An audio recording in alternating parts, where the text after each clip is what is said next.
పేరు శ్రీచరణ్. నేను 7వ తరగతి చదువుతున్నాను. మేమందరం విభక్తి ప్రత్యయాలు అనగా రెండు పదాల మధ్య సంబంధం తెలిపేవి. నా పేరు ప్రథమ విభక్తి. నా ప్రత్యయాలు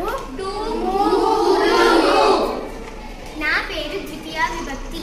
నా ప్రత్యయాలు నా పేరు తృతీయ విభక్తి. నా ప్రత్యయాలు నా పేరు చతుర్థి విభక్తి. నా ప్రత్యయాలు